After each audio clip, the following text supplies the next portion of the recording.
नमस्कार, स्वागत है आपका रिपब्लिक भारत पर। जागते रहो, आप देख रहे हैं, मैं हूं आपके साथ अनुराग सिंह। नमस्कार, मैं हूं आपके साथ शिखा शर्मा। महायुद्ध पर महा कवरेज भी आप लगातार देख रहे हैं। बुलेटिन की शुरुआत करेंगे अनुराग बड़ी खबर के साथ। आपको बता दें कि मारियोपोल में रूसी टैंक पर हमला हुआ है। यूक्रेनी सेना ने दागी है, आरपी ग्रेनेड दागी है और टैंक के कमांडर ने इस बात की जानकारी दी है। तो बड़ी खबर आपको बता रहे हैं, मारियोपोल में रूसी टैंक पर हमला, यानी कि यूक्रेनी सेना जबरदस्त पलटवार कर रही है। बड़ी खबर आपको बता रहे हैं, मारियोपोल सबसे ज्यादा क्षतिग्रस्त वो इलाका है जो सबसे ज्यादा क्षतिग्रस्त हुआ है। वहां पर किस तरीके से यूक्रेन पलटवार कर रहा है, ये तस्वीरें बताती हैं, जहां पर रूसी टैंक पर हमला किया गया और किस तरीके से हमला किया गया, वो तस्वीरें इस वक्त टीवी स्क्रीन पर आपके सामने।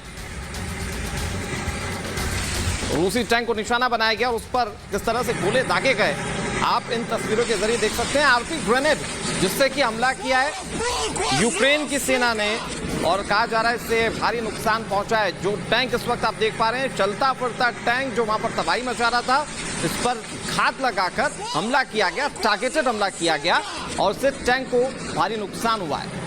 बिल्कुल तस्वीरें आपको दिखा रहे हैं। देखिए, रूसी टैंक है जिस पर आरपी ग्रेनेड से ये हमला किया गया है, ये देखिए।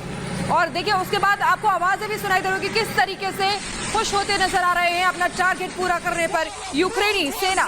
तो देखिए, टैंक के कमांडर ने इस बारे में जानकारी दी, रूसी टैंक तबाह।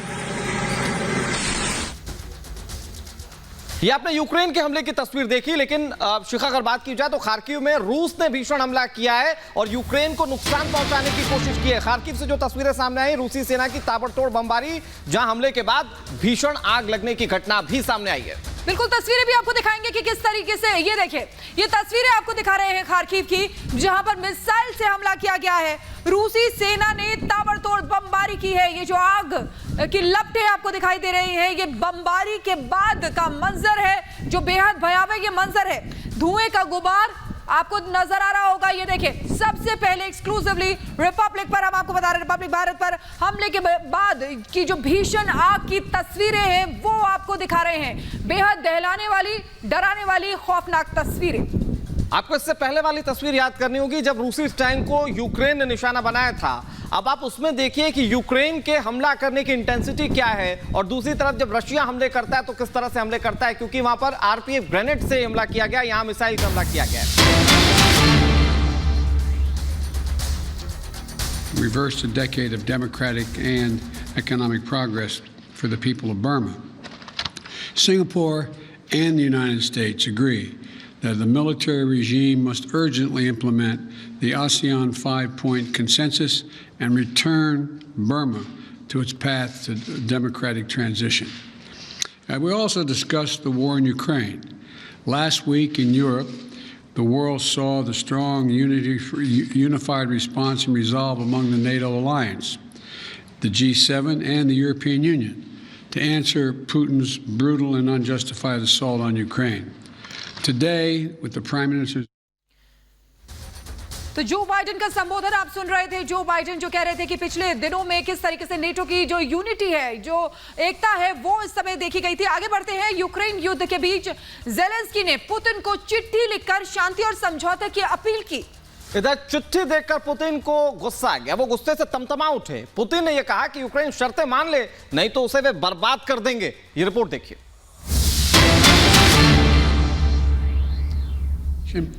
They are equal in their rights on the global stage.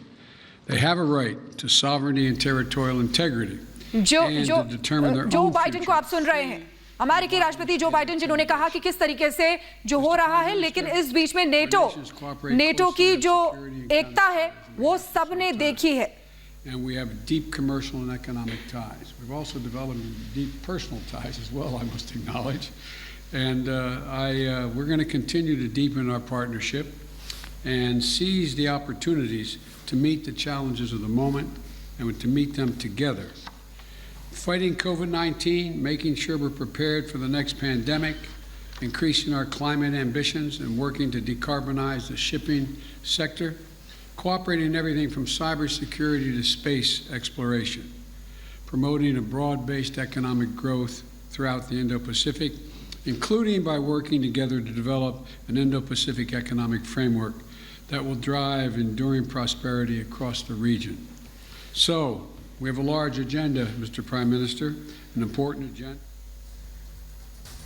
तो देखिए, जो बाइडेन को आप सुन रहे थे किस तरीके से जो बाइडेन यहां पर कह रहे थे कि जिस वो ग्रो कर रहे हैं और साथ ही साथ स्पेस को लेकर भी उन्होंने यहां पर चर्चा की, जो अर्थव्यवस्था है उसको लेकर भी यहां पर चर्चा की। इसी बीच आपको बता दें कि युद्ध के बीच जेलेंस्की ने पुतिन को चिट्ठी लिखकर शांति और समझौते की अपील की।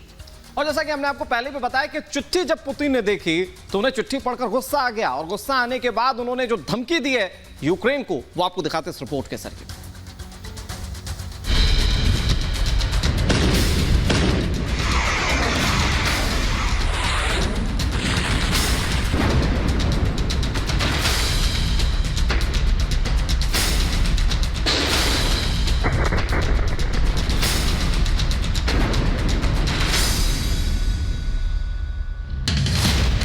मैं यूक्रेन को बर्बाद कर दूंगा।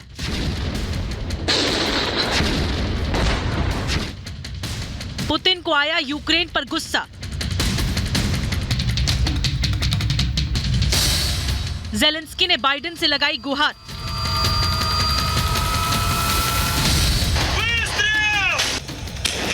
एक तरफ भीषण युद्ध मैदान में चल रहा है तो दूसरी तरफ शांति वार्ता की दोनों ओर से कोशिशें कामयाब होती दिख नहीं रही।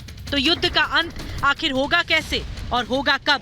इस बीच जेलेंस्की की एक चिट्ठी ने पुतिन को आग बबूला कर दिया। पुतिन को जेलेंस्की की चिट्ठी ने इतना गुस्सा दिला दिया कि पुतिन अपना आपा खो बैठे और कह दिया कि मैं यूक्रेन को बर्बाद कर दूंगा। दरअसल इस चिट्ठी को जेलेंस्की ने अपने हाथ से लिखा और यही चिट्ठी संदेश शांति वार्ता में यूक्रेन के पक्षकार रोमन एम्ब्रोविच ने रूसी प्रतिनिधिमंडल को सौंपा था। जिसके बाद जब पुतिन को जेलेंस्की की चिट्ठी पढ़कर सुनाई गई तो वो गुस्से में आग बबूला हो गए। जेलेंस्की ने अपने हाथ से लिखी चिट्ठी में लिखा, वार्ता के जरिए युद्ध रोकने की कोशिश हो, बातचीत के जरिए युद्ध विराम पर चर्चा, हम जान, जमीन, संप्रभुता बचाना चाहते हैं, बिना शर्त युद्ध खत्म करने पर विचार करें, दोनों देशों की प्रतिष्ठा बनी रहे। युद्ध में डटकर मुकाबला कर रहे जेलेंस्की की ये चिट्ठी अपील पुतिन को रास नहीं आई और पुतिन ने कह दिया कि मैं यूक्रेन को बर्बाद कर दूंगा। युद्ध खत्म करने की बजाय पुतिन ने उल्टा जेलेंस्की को एक बार फिर शर्तें याद दिला दी कि यूक्रेन शर्त मान ले, नहीं तो तबाही और मचाई जाएगी।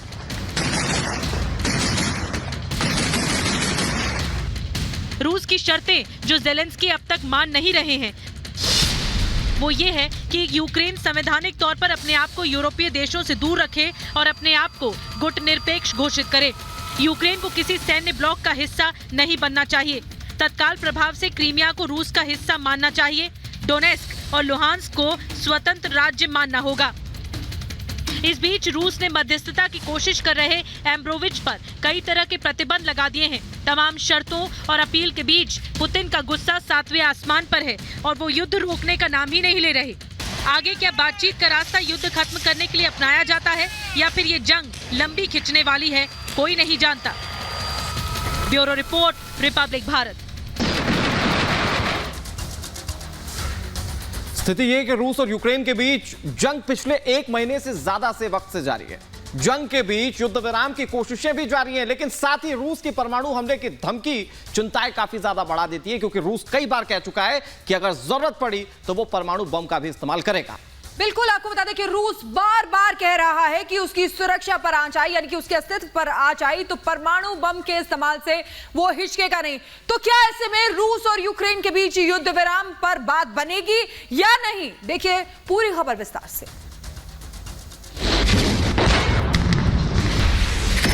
रूस का लगातार प्रचंड प्रहार,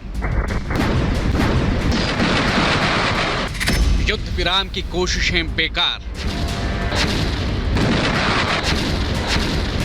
पुतिन ने फिर दी परमाणु धमकी। रूस यूक्रेन में कैसे बनेगी बात? 34 दिनों से यूक्रेन में रूस का सैन्य मिशन जारी है। रूस के प्रचंड प्रहार से यूक्रेन में हाहाकार मचा है। बेहिसाब बमबारी, बारूदी बारिश से यूक्रेन में दहशत है। जिंदगी वीरान है, खौफ का सन्नाटा है।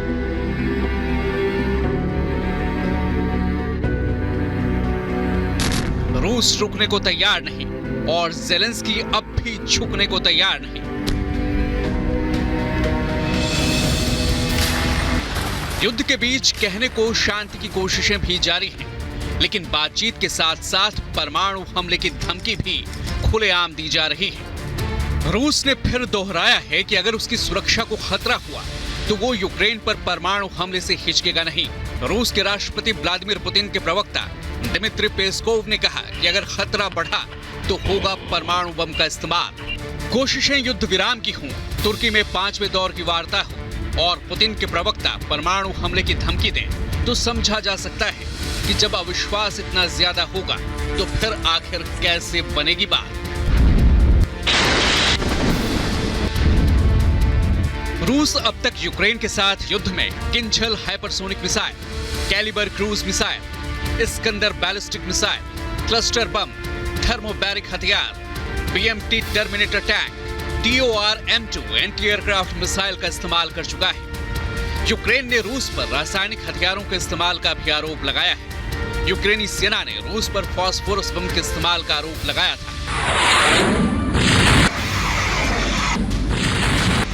1300 से ज्यादा मिसाइलें रूस यूक्रेन पर दाग चुका है, लेकिन अब तक यूक्रेन पर निर्णायक जीत मिलना बाकी है। पुतिन के तेवर देखकर तो यही लग रहा है कि यूक्रेन के साथ जंग में जीत के लिए वो कुछ भी करने को तैयार है। पुतिन ने अपने परमाणु हथियारों को बहुत पहले से अलर्ट पर रखा हुआ है। परमाणु हथियारों से लैस रूसी पनडुब्बियों के रणनीतिक जगहों पर तैनाती की जा चुकी है। जाहिर है रूस दुनिया को स्पष्ट संदेश दे रहा है कि नाटो, अमेरिका और पश्चिमी देश यूक्रेन में दखलंदाजी करने से दूर रहें, वरना वो किसी भी हद तक गुजरने को तैयार है। बैलिस्टिक मिसाइलों से लैस रूसी पनडुब्बियां 12,000 से 16,000 किलोमीटर तक यानी अमेरिका तक वार करने में सक्षम है।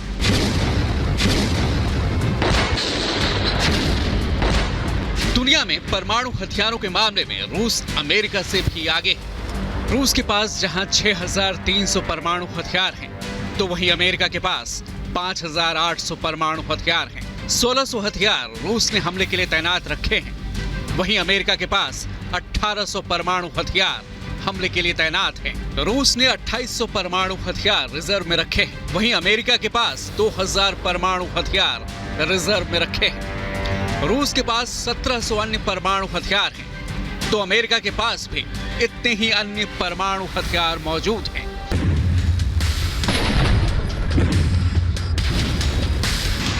जाहिर है मिशन पूरा होने तक रूस रुकने को तैयार नहीं है। रूस का यूक्रेन के खिलाफ मिशन शीशे की तरह साफ है। वो यूक्रेन का विसैन्यीकरण यानी डीमिलिटराइजेशन और यूक्रेन से नए नाजियों का खात्मा करना चाहता है। रूस चाहता है कि यूक्रेन की सैन्य शक्ति पूरी तरह खत्म हो जाए और वो नाटो के प्रभाव से दूर एक न्यूट्रल देश की तरह व्यवहार करे और उस पर आश्रित रहे ताकि उसकी सुरक्षा को कोई खतरा ना हो।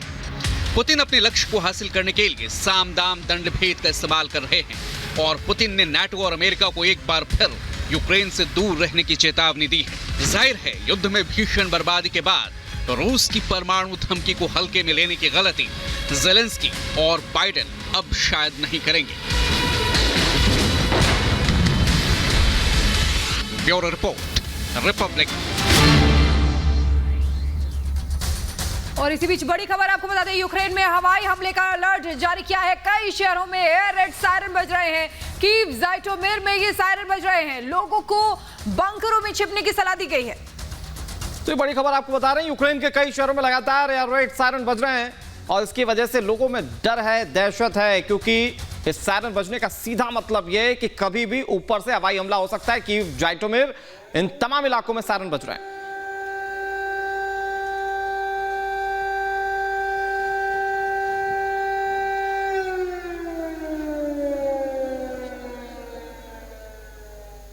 तो रूस और यूक्रेन के बीच जंग जारी है, लेकिन इन सब चीजों के बीच में सन की किम का मिसाइल प्रेम किस तरह से जाग उठा है, ये आपको समझाने की कोशिश करते हैं।